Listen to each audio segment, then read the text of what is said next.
یہ پوچھ رہے تھے نا تم سیرت خاتم الانبیاء، اس کتاب کا نام ہے سیرت.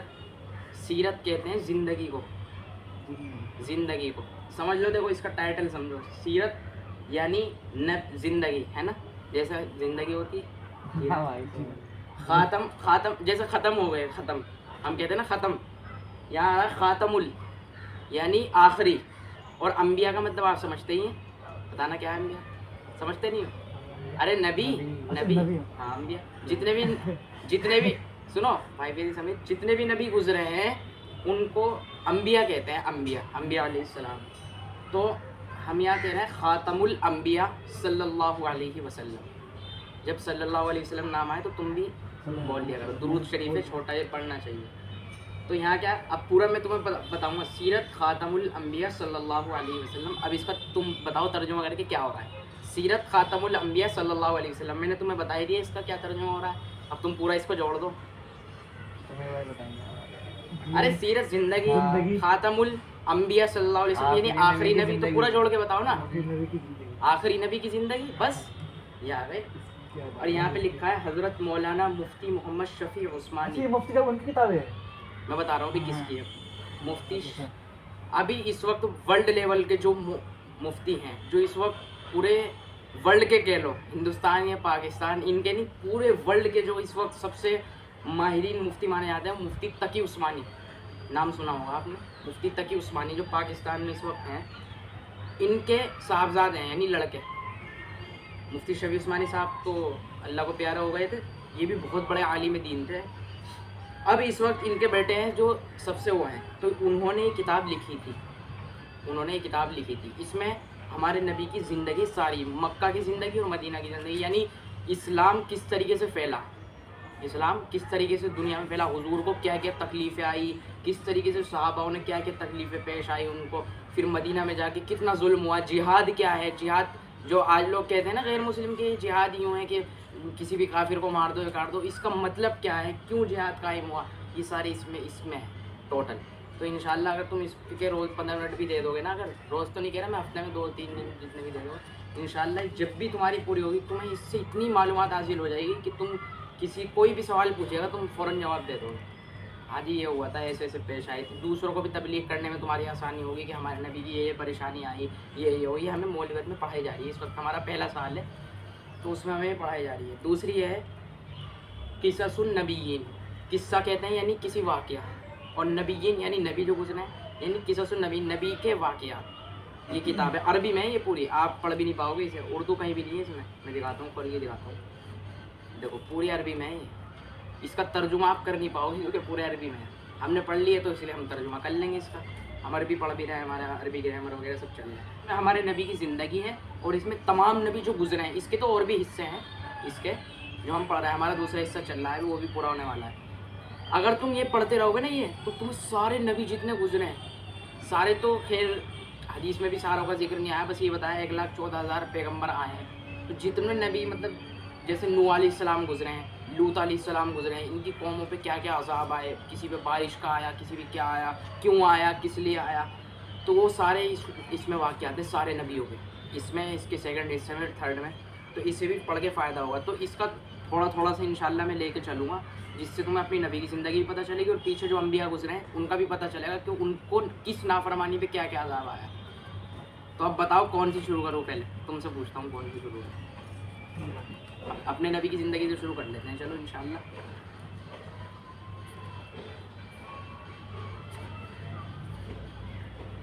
بسم اللہ پڑھ لو بھائی سب. دیکھو یہاں تو ہمارے نبی کا نسب شریف لکھا ہے، اس میں شروع کے جو سبق ہے اس میں نسب شریف، یعنی نسب شریف ہوتا ہے جیسے ہمارے آبا و اجداد اوپر کے، تو یہاں پہ ہمارے نبی کا نسب شریف والد ماجد کی طرف سے.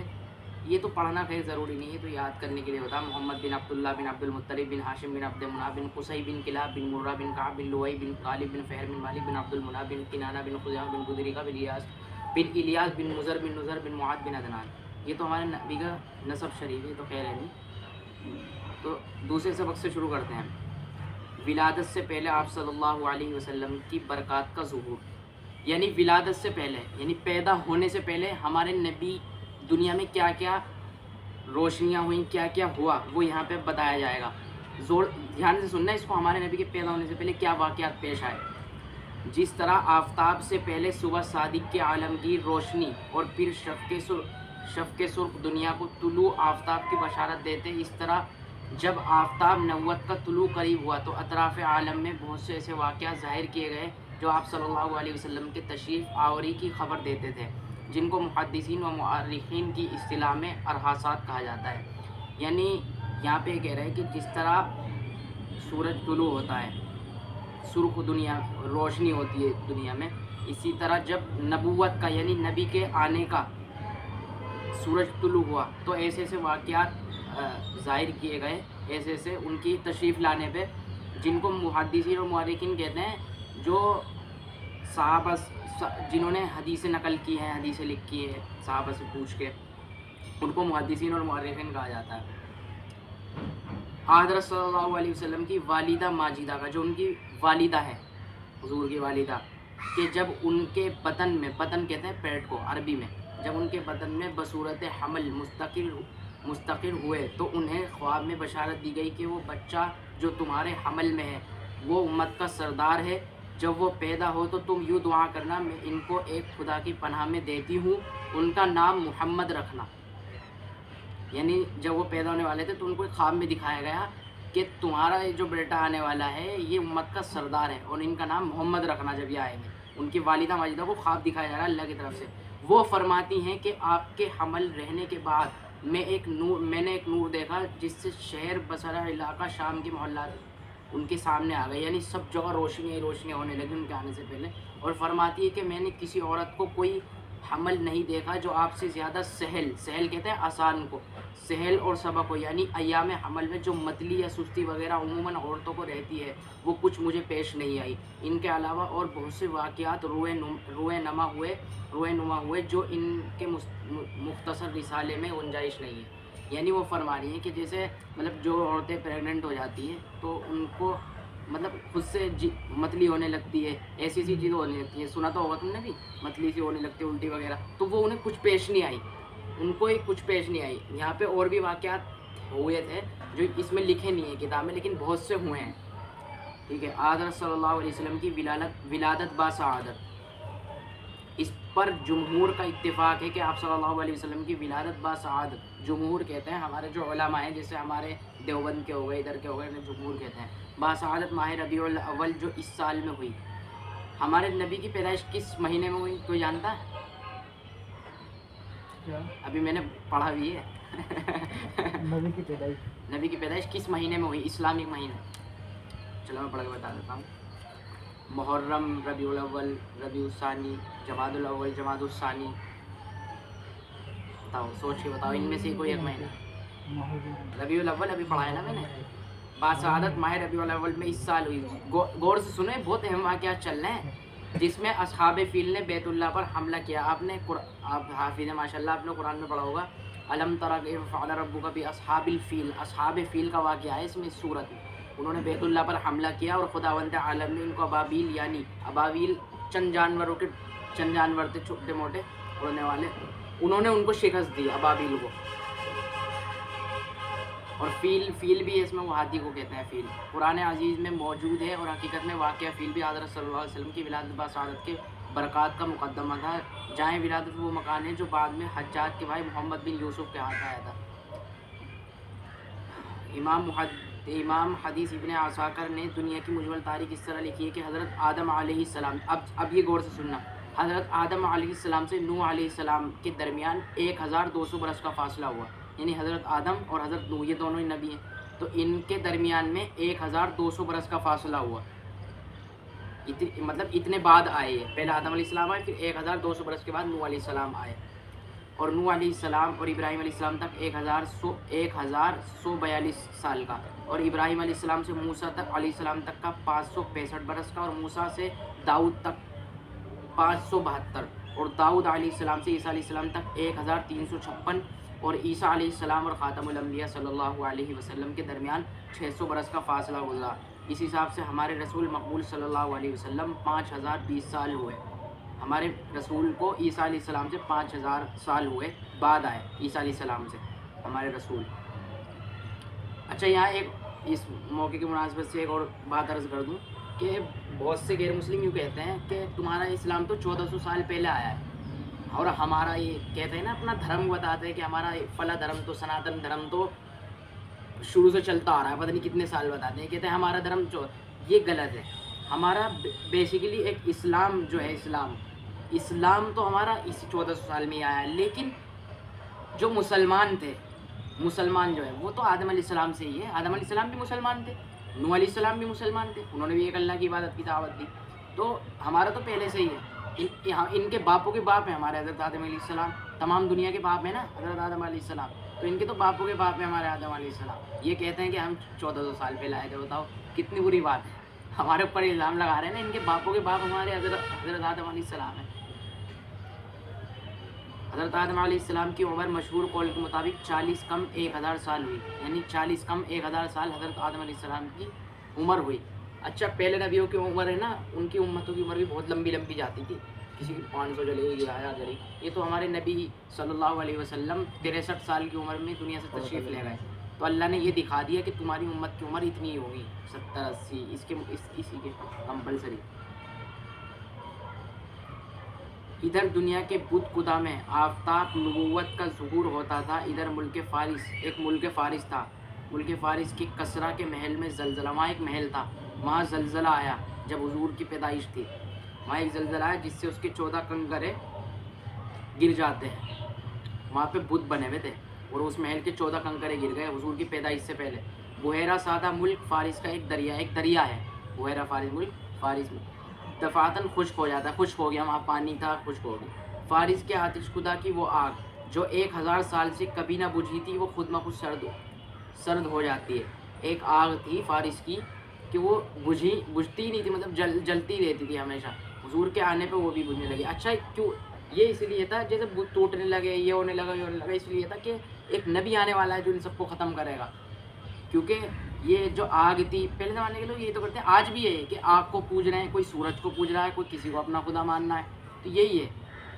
صحیح حدیث میں ہے کہ ولادت کے وقت آپ صلی اللہ علیہ وسلم کی والدہ ماجدہ کے بطن سے ایک ایسا نور ظاہر ہوا کہ جس سے مشرق و مغرب روشن ہو گئے، تمام دنیا روشن ہو گئی.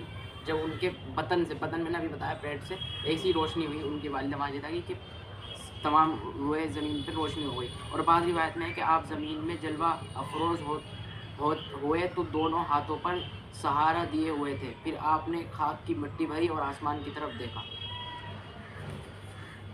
یہ 2 سبق میں نے بتا دیا آپ کو انشاءاللہ. اس کے بعد آپ صلی اللہ علیہ وسلم کی والد ماجد کی وفات، ان کے واجد کی وفات کب ہوئی؟ یہ تو چھوٹا سا دیکھو 1 منٹ میں بتا دوں گا. حضرت صلی اللہ علیہ وسلم ابھی تک پیدا نہیں ہوئے تھے، ہمارے نبی پیدا نہیں ہوئے تھے کہ آپ کے والد ماجد عبداللہ، ان کے والد کا نام عبداللہ تھا حضور کے. ان کے والد عبد المطلب، یعنی ہمارے جو حضور کے والد تھے عبداللہ، ان کے والد عبداللہ کے والد عبد المطلب یعنی حضور کے دادا نے حکم مدینہ سے کھجوریں لائیں. ان کے والد نے، کن کے والد نے؟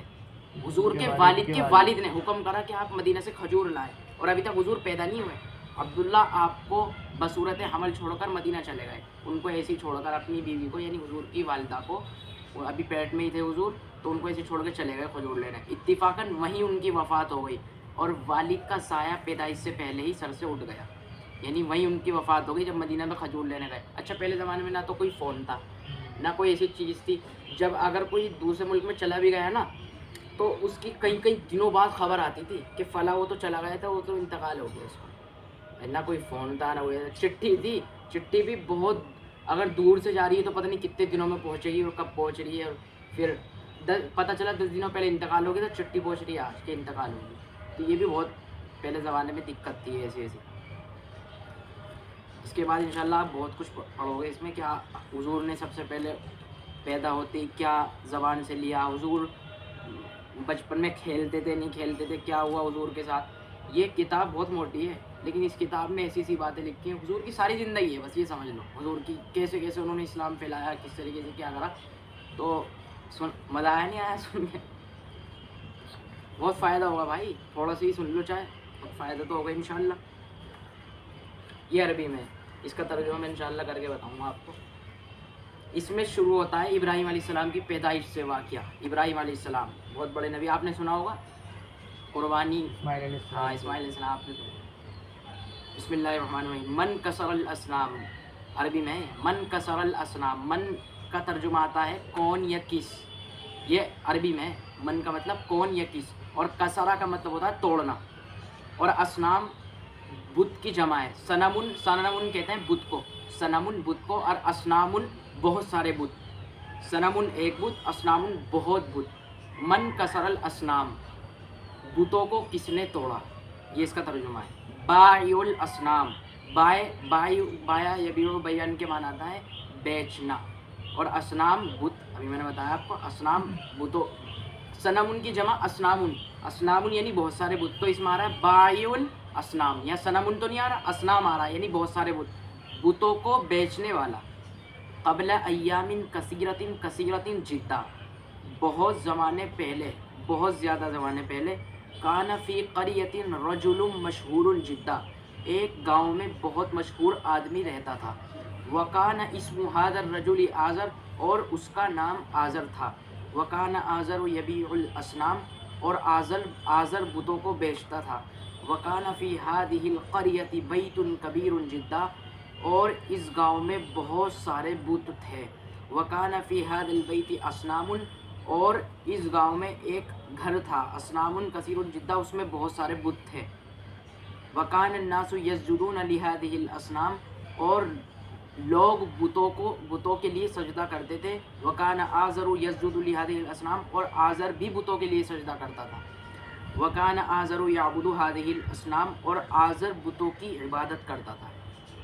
ولد آزر, آزر کا بیٹا, یہ دوسرا سبق شروع ہو رہا ہے.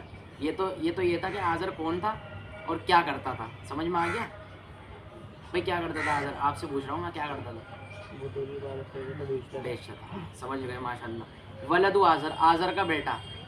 وکان آزر لہو ولد رشید جدہ, اور آزر کا ایک نیک بخت لڑکا تھا, رشید جدہ بہت نیک بخت. وکان اسم ھذا الولد ابراہیم, اور اس کا نام, اس لڑکے کا نام ابراہیم تھا, یعنی ابراہیم علیہ السلام جو نبی گزرے. وکان ابراہیم, اور ابراہیم تھے, ابراہیم یرناسا, اور ابراہیم یقیناً ابراہیم. وکان ابراہیم یرناسا یسجدون للاصنام, اور ابراہیم نے لوگوں کو دیکھا کہ وہ بتوں کے لیے سجدہ کر رہے ہیں. ویرناسا یعبدون الاصنام, اور لوگوں کو دیکھا کہ وہ بتوں کی عبادت کر رہے ہیں. ابراہیم علیہ السلام نے دیکھا کہ وہ بتوں کو سجدہ کر رہے ہیں اور ان کی عبادت کر رہے ہیں. وکان ابراہیم یعرف, یقیناً ابراہیم علیہ السلام جانتے تھے, ان الاصنام حجارہ, یقیناً بت پتھر ہیں. وکان یعرف ان الاصنام لا تتکلم ولا تسمع, یقیناً ابراہیم علیہ السلام جانتے تھے کہ نہ بت بول سکتے ہیں اور نہ سن سکتے ہیں. وکان یعرف ان الاصنام لا تضر ولا تنفع, اور ابراہیم علیہ السلام یقیناً جانتے تھے کہ نہ بت کوئی نفع پہنچا سکتے اور نہ کوئی نقصان, یعنی نہ کوئی ہمیں نقصان پہنچا سکتے اور نہ کوئی فائدہ پہنچا سکتے. وکان یرا ان الذباب یجلس علی الاصنام فلا تدفع, اور ابراہیم علیہ السلام یقیناً جانتے, اور ابراہیم علیہ السلام دیکھتے تھے کہ اگر ان کے اوپر مکھی بیٹھ جاتی ہے تو یہ ہٹاتے نہیں اسے. ابراہیم علیہ السلام دیکھتے تھے کہ اگر ان کے اوپر مکھی بیٹھتی ہے تو یہ اسے ہٹاتے ہی نہیں, کیا میٹر ہے یار, ہٹاتے ہی نہیں. تو صاف پتہ چل رہا ہے یہ تو لوگوں کے دماغ میں پتہ نہیں بھوسا بھرا ہوا ہے کہ ان کو ہی اپنے ہاتھوں سے بنا رہے ہیں, ان کو ہی پوچھ رہے ہیں یہ مکھی کو ہٹا رہے ہیں نہ کچھ بھی ہٹا رہے ہیں. اچھا اس میں سارا واقعہ ہے کہ ابراہیم علیہ السلام نے پھر کیا کرا, وہ تو وہ کیسے توڑا, کیا کرا, جو قرآن میں بھی واقعہ ہے. وکان یر الفار یاکل طعام الاصنام فلا تمنع, یقیناً ابراہیم علیہ السلام دیکھتے تھے کہ اگر کوئی چوہا ان کا کھانا کھا لیتا تو اس کو نہیں روکتے, کوئی چوہا ان کا کھانا کھا لیتا تو اس کو نہیں روکتے. وکان ابراہیم یقول فی نفسہ, اور ابراہیم علیہ السلام یقیناً کہتے تھے اپنے دل میں, لماذا یسجد الناس للاصنام, کیوں لوگ بتوں کی عبادت کرتے ہیں, نہیں کیوں لوگ بتوں کو سجدہ کرتے ہیں, یسجدو. وکان ابراہیم یسأل نفسہ, اور ابراہیم علیہ السلام اپنے دل میں سوال کرتے تھے کہ لماذا یسأل الناس الاصنام, کیوں لوگ بتوں سے سوال کرتے ہیں, یعنی بتوں سے مانگتے ہیں, کیوں بتوں سے مانگتے ہیں. دو سبق ہو گئے, ایک سبق اور پڑھ لیجیے, تھوڑا سا ہے, تھوڑا سا. نصیحت ابراہیم علیہ السلام کی نصیحت, اب آپ اپنی قوم کو نصیحت کریں گے ابراہیم علیہ السلام. وکان ابراہیم یقول لوالدہ, سب سے پہلے اپنے والد سے شروع ہوئے. ابراہیم علیہ السلام کہتے تھے اپنے والد سے یا ابی اے میرے والد لماذا تعبد هذه الاصنام آپ کیوں ان بتوں کی عبادت کرتے ہیں ویا ابی اے میرے والد لماذا تسجد لهذه الاصنام اور آپ کیوں سجدہ کرتے ہیں ان بتوں کے لیے ویا ابی اے میرے والد لماذا تسأل هذه الاصنام آپ کیوں سوال کرتے ہیں ان بتوں سے ان هذه الاصنام لا تتکلم ولا تسمع یقیناً یہ بت نہ بول سکتے اور نہ سن سکتے ہیں وان هذه الاصنام لا تضر ولا تنفع اور یقیناً یہ بت نہ نقصان پہنچا سکتے اور نہ نفع ولی شیء تضع لها الطعام والشراب اور کس کیا چیز کس لیے آپ ان بتوں کے لیے کھانا لاتے ہیں اور پینے کی چیزیں لاتے ہیں یعنی آپ کس لیے ان بتوں کو کھانے کی چیزیں دیتے ہیں اور پینے کی وَإِنَّ هَذِهِ الْأَصْنَامَ یقیناً یہ بت یا ابی ہے میرے والد نہ